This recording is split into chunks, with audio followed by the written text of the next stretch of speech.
தேனிலவு காலம் முடிந்துவிட்டது என்று கூறுவதன் அர்த்தம் என்ன? தேனிலவு முடிந்துவிட்டது என்றால் உங்களுடைய காதல் கற்பனை முடிந்துவிட்டது என்று அர்த்தம்.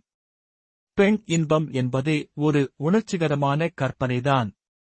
நீங்கள் ஒரு பெண்ணை முத்தம் இடுகிறீர்கள், இதனால் நீங்கள் அடையும் உடல் இன்பம் என்ன?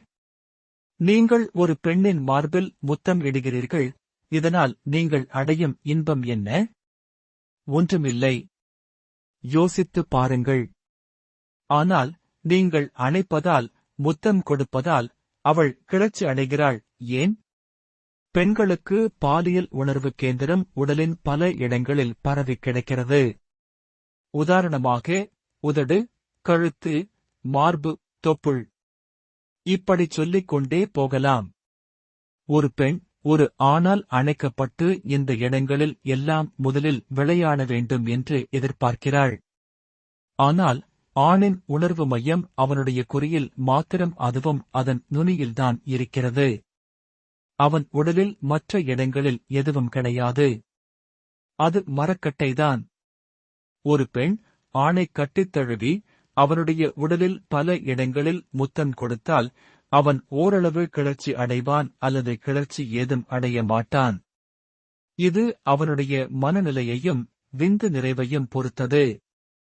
ஒரு பெண்ணின் உடலில் பாலியல் உணர்வு கேந்திரம் கீழ்காணும் இடங்களில் கீழ்காணும் விகிதத்தில் இருக்கலாம். இது ஒரு தோராயம்தான்.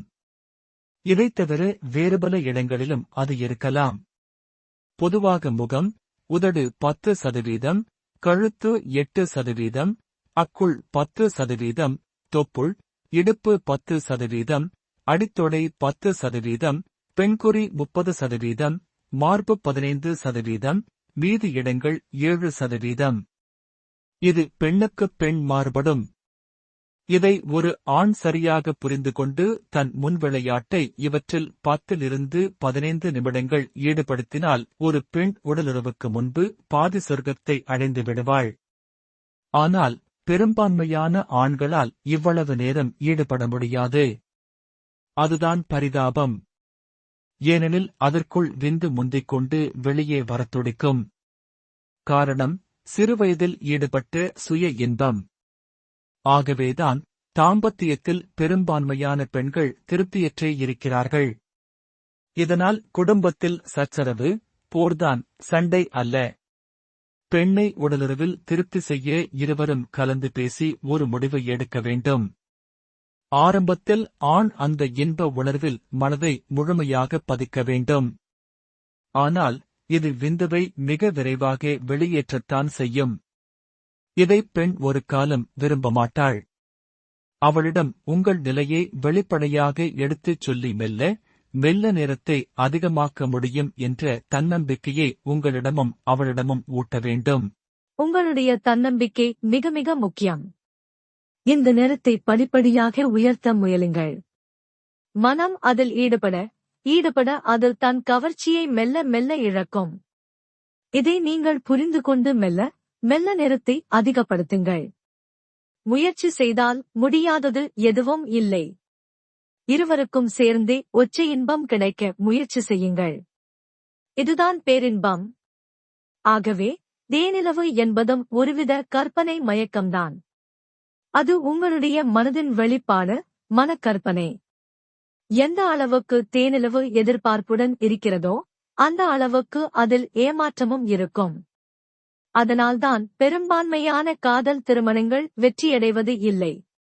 இதற்கு பெற்றோர்கள் பார்த்துச் செய்யும் திருமணத்தில் அவ்வளவு எதிர்பார்ப்பு இல்லை. ஆகவே ஏமாற்றமும் குறைவு.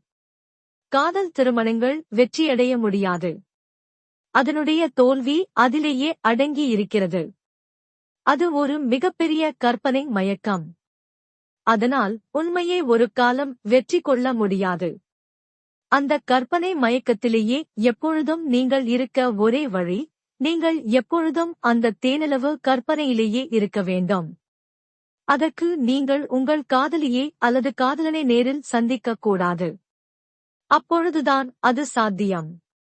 அது முடியுமா? முடியாது. ஆகவே நேரில் சந்தித்து உறவு கொள்ளும் பொழுது, உண்மையை நேருக்கு நேராகச் சந்திக்கும் பொழுது, அவர்களுடைய தேனிலவு முடிந்து விடுகிறது. இது பெரும்பாலும் திருமணத்தில் முடிவடைந்து விடுகிறது. ஆகஸ்ட், திருமணமே காதலை அழிப்பது.